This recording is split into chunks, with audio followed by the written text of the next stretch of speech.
Hello children, welcome to AIMS India's online classes. So today we will be going to continue the lesson animals in our science subject. Aquatic animals. So what are aquatic animals children? The animals which live in water.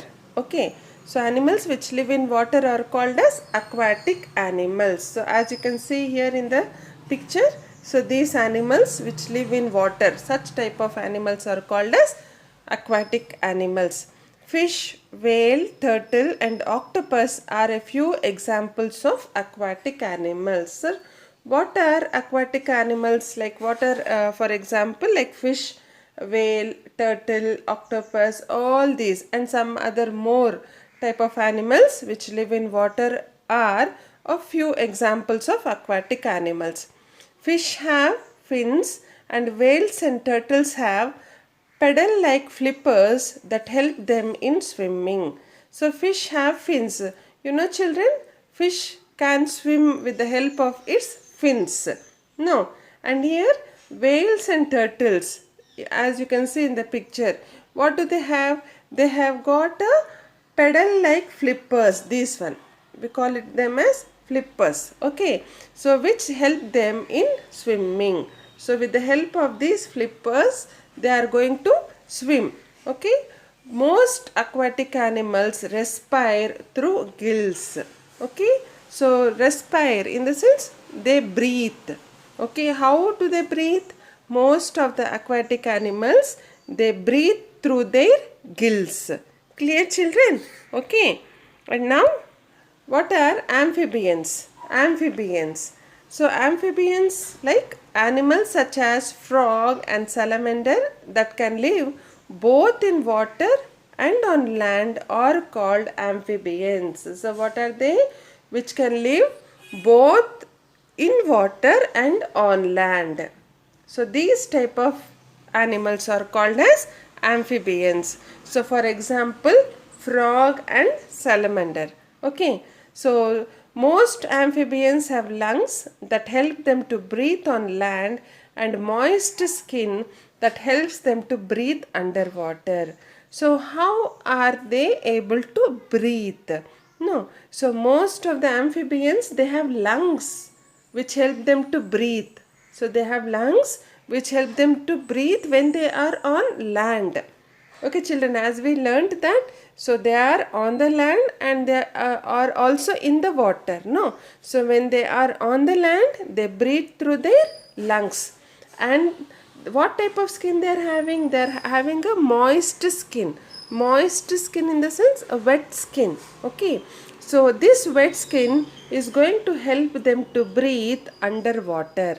So when they are in the water, so through this wet skin, they are able to breathe the air.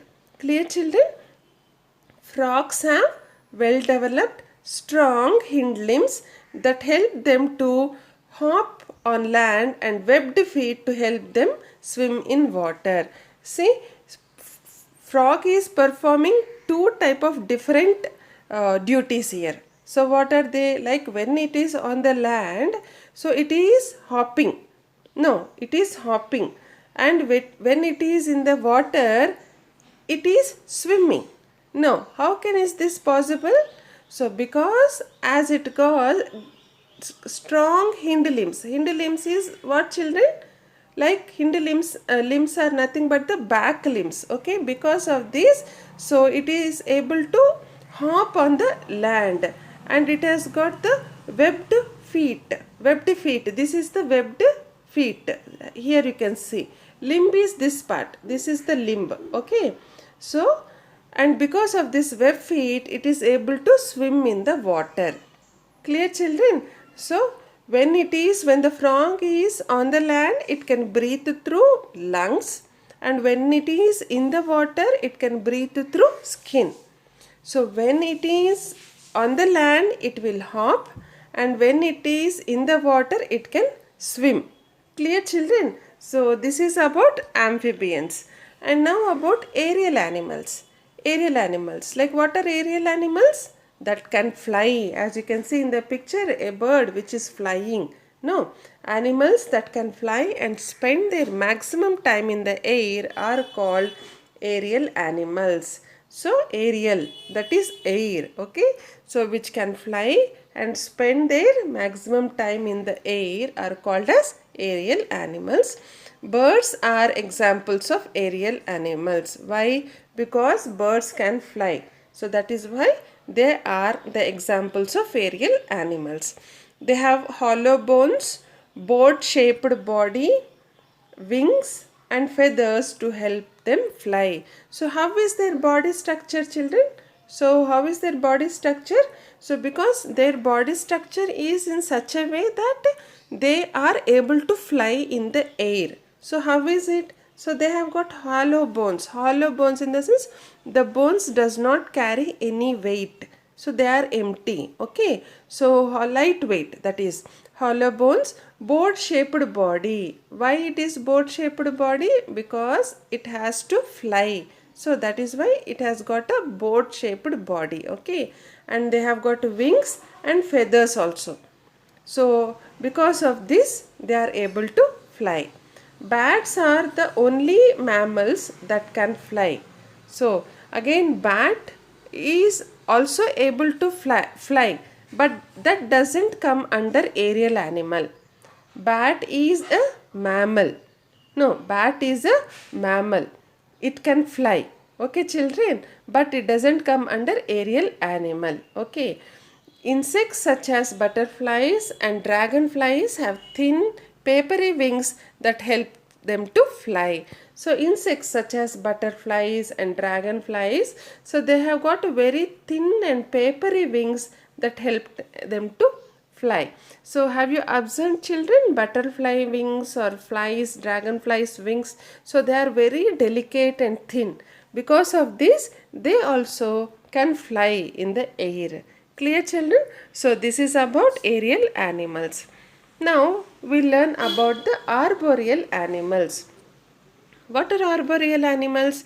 Animals that spend a majority of their time on trees are called arboreal animals. So as you can see here in the picture, monkey and koala bear.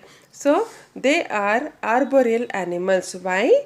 Because they spend maximum time on their trees. No. So they just live on trees. So that is why they called as arboreal animals. Monkeys, squirrels, tree lizards and koala bears are examples of arboreal animals. So as we can see in the picture here, monkey and koala bear, and apart from that you also got squirrels. Squirrels, have you observed, children, squirrels on the trees jumping? Okay, so squirrels and tree lizards. So they are all some examples of arboreal animals. These animals have strong limbs and sharp claws that help them in climbing trees. So how are they able to climb the trees? Because of their strong limbs. Strong limbs, okay. So and sharp claws. Sharp claws. So here these are the limbs. So these are the claws, okay. Because of that, so what happens, they can hold the tree branches, okay. That is why they will be able to climb the trees. Clear, children? The tail of monkeys help them to hang on the branches of trees. So with the help of the tail, the monkeys hang on the branches of trees. Have you observed any time monkey hanging on a tree? Yes. So children, so this is how the animals, they are adapted to environment. Like in the beginning, so what we learnt that, so the adaptation of environment is based on three characteristics. No. So what are they? Body parts, body coverings and their behavior. No, how are the body parts, body coverings and behavior are designed or framed is according to the environment they live.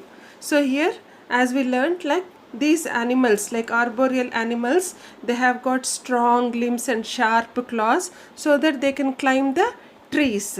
No, so and they can hang on the branches of the trees. Same like that. So whatever different type of animals we have learned until now, if in the adaptation to environment, so they are habituated, in the sense they are able to live in that particular surroundings because of their body parts, their body coverings and their behavior. Clear, children? So this is what we learnt about adaptation to environment. So next we are going to move for adaptation for food. On the type of food that animals eat, they are grouped into the following categories. So what is about adaptation for foods, children? So according to the type of food that the animals eat, so they are grouped into different categories. For example, we human beings, we eat plant food, we also eat animal food. No, so same like that, animals also, like they have got different type of eating habits. So according to that, they have divided into different categories. Okay, first we learn about herbivores. Animals that eat only plants are called herbivores. These animals have strong and broad teeth in the front to bite off leaves and grass, and strong chewing teeth with space in between them at the back. See, children, so what are herbivores? Animals that eat only plants. Okay, only plants like grass, all other plants. So such animals are called as herbivores. So how do they eat these, children? So they have got the very strong and broad teeth. So their teeth are not sensitive like ours. So animals have got very strong and broad teeth. So where do they have this strong and broad teeth? In the front, to the front side of their mouth. Okay, so what do they do with these? They'll just bite off the leaves and grass. They'll bite the leaves and grass, and they have got strong chewing teeth. They have got strong chewing teeth which they use for chewing. No, biting is different and chewing is different. So when we take food, so we'll bite. No, we'll bite in the sense we'll just make it into some pieces. Okay, large pieces suppose.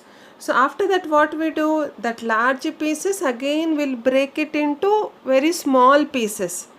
That is like chewing. Okay, so same like that here, animals also first they bite the leaves and the grass with the help of their front tooth. Okay, which are very strong and broad, and they'll just chew that food, whether it is leaves, grass, whatever plant food is there, they'll chew it with their strong teeth. Where are they? They are at the back. Okay, and how are the children? So they are having space in between them. So back of the animal trees, that is herbivore type of animals, like for example cow. Okay, cow, bull, ox and all that. No, what do they have? So their front teeth are very broad, but at the back they have got space in between the teeth. Okay, and why do they have the space? For grinding. Grinding is nothing but making a smooth substance, like whatever food they have taken, so they will bite it first, chew it and then grind it. In the sense they'll make it a smooth substance. Okay, children, so they are able to travel long distances with the help of their long and strong legs in search of food. So they'll go in search of food. No, they'll go in search of food. They'll travel from one place to another place in search of food. So how are they able to go? They, with their help of their long and strong legs. With the help of their long and strong legs, they are able to walk for so far away places in search of food. Okay, children. For example, deer, giraffe and elephant. These are some examples of herbivores where they travel for very long distances, okay, to get their food. Okay, other examples for herbivores are like cow and ox, bull, as I said before. Even they also come under herbivores because they eat only plant food. Clear, children? Yes. Now here you can see some of the animals here which are herbivores. See here in the picture. So you can see a zebra, you can see grasshopper, here cow. Okay. So this is zebra, grasshopper, cow, rabbit, caterpillar, goat, deer, elephant, all this. And we have so many also other animals. So these are some of the examples of herbivores. Yes, children. Now, plants products are rich in a substance called cellulose.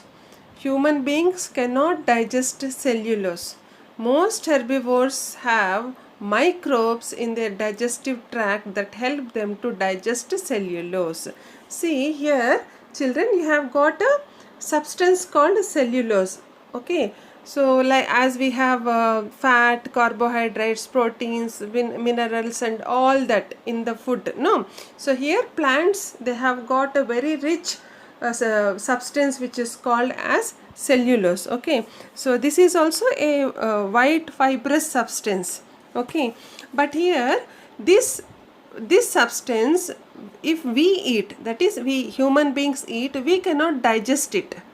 But if the animals eat that particular cellulose, they can digest it. They can digest it. How can they digest? With their digestive tract. Why? Because they have got, most herbivores, that is these herbivores type of animals, they have got microbes in their digestive tract. So see children, here this is the digestive system of the cow, for example, here. But most of the herbivores, they have got microbes in their digestive tract. With this help, with this microbes help, they are able to digest the cellulose. Okay, children. So even this cellulose is also available in wood, paper, cotton and all these substances. Okay, so the cellulose is very like hard substance which we cannot, that is human beings cannot digest, but herbivores, such type of animals, they are able to digest it with the help of the microbes. Okay, children, clear? So this is one contest in science which we have learned today. Okay, and now we learn about carnivores. Carnivores, what are carnivores? Animals that eat the flesh of the other animals are called carnivores.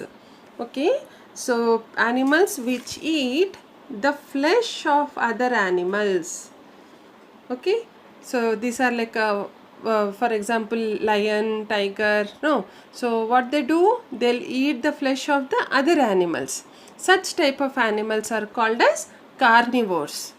These animals have pointed, sharp, long and curved canines to tear the flesh of their prey.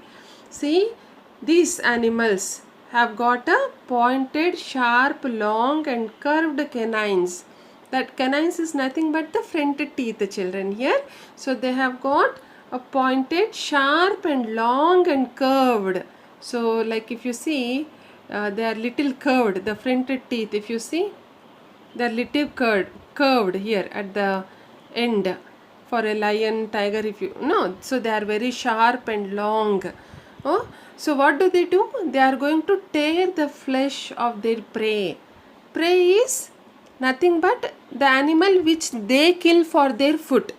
No, they hunt the animals if they want to eat the food. No, so and they'll eat that animal. So that is the prey. Okay, their prey. So these animals are able to tear the flesh of their prey, that is the animal which they want to eat. And carnivores chew the flesh and bones with the help of broad and flat grinding teeth present at the back of their mouth. So carnivores, what do? They'll tear the flesh in the sense, so making it into pieces, okay, from the front teeth, and now they are going to chew the flesh and the bones with the help of the broad and flat grinding teeth which are present at the back of their mouth. Okay, children, so they will chew the flesh, I mean the animal flesh and also the bones with the help of their back teeth. And how are their back teeth? They are very broad and flat. Broad and flat, that is grinding teeth. Grinding is making the substance into smooth content. So they make the food smooth so that they get it into their stomach. Okay, children. And these, for example, carnivores are like wolf, tiger and lion. So examples include wolf, tiger and lion. So these are carnivores. So they eat only animal food. Clear, children? Yes, now here you can see in the picture some of the carnivores here. So you have got a fox and a wolf, lion, shark. See, these are all some of the examples of carnivores. And now the third category here, it is omnivores. Omnivores. So who are they? Animals such as bears, crows and human beings eat both plants and the flesh of other animals. So they are called omnivores. See, human beings, we. So we come under which category? Under omnivores. Why? Because we also eat plant food and also animal food. No, we take all vegetables, green leaf vegetables, we'll take eggs, we'll also eat chicken, meat, fish and all that. No, so we eat both type of foods. And not only us, we have some other animals also, like birds, crows, all this. Okay, so they also eat both animal and also plant food. So such type of creatures are called as omnivores. Omnivores. Creatures are nothing but animals only, children. Okay, so the living things. Okay, they are called as omnivores. Clear? So here in the picture you can see people, bear, pigs and hens. So these are all what? Omnivores. Clear, children? Yes, now we look at scavengers. Scavengers, the fourth type, scavengers.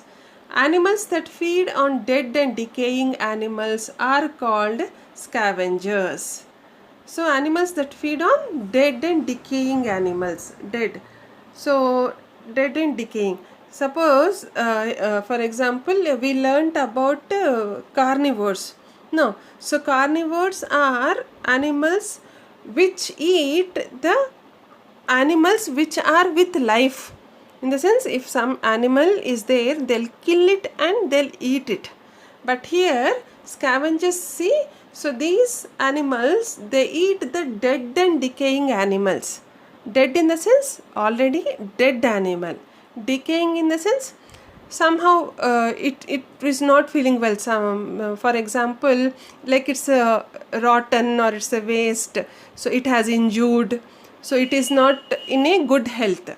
Okay, children, even such type of animals are taken as food by these scavengers. Okay, so animals that feed on dead and decaying animals are called as scavengers. Scavengers. Okay, examples like vultures, jackals, wild dogs and hyenas. Hyenas. Okay, so here you can see, so the picture of a hyena here. These are all the animals which are called as scavengers. Why? Because they eat dead and decaying animals. They eat dead and decaying animals. Scavengers have sharp teeth for ripping and tearing flesh.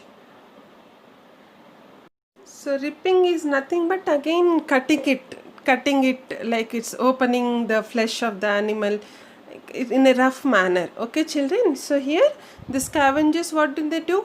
Scavengers have sharp teeth to cut the flesh and tear the flesh of the animal. Clear, children? So what are scavengers? Scavengers are the animals that feed on dead and decaying animals. Clear? For example, here you have got vultures, wild dogs, hyenas and all. Clear? So now we'll learn about parasites. So parasites. So here what are parasites? As you can see here in the diagram, so these are all parasites. Organisms that live on or inside the body of other living organisms and depend on them for food are called parasites. So what are parasites, children? So which live inside the body of other living organism or which live on the body of the other living organism. Okay, and they are going to get the food from that particular body. Which body? Any living organism. It may be human being, animal, okay, any type of animal. So from that particular body, these parasites are going to get the food. Okay, so what are parasites? That live on or inside the body of other living organisms, and they are going to depend on them for food. Okay, these are called as parasites. So the animal or inside which the parasite lives is called a host. So what is a host, children? Where the parasite is living. The body which is going to have a parasite inside itself or on itself is called the host. Okay, children. For example, if if I am having a parasite inside my body, then my body becomes the host of that parasite. In the sense, the parasite is going to eat the food it's going to get the food from my body. So that is why I become the host. Clear, children? Here roundworms, hookworms and tapeworms are parasites that live inside the body of the host. See here in the picture you have got roundworms, tapeworms. Okay, so these are all what? These are the parasites, so which live inside the body of the host. So these we cannot see, when they are inside the body, which we cannot see them, but they live inside the body. And what happens if we have got these parasites in our body? So sometimes we feel like stomach pain, we have a vomiting sensation. So these are going to harm our body. Okay, so these are going to harm. Okay, so that is why we have to take care that no such parasite enters our body.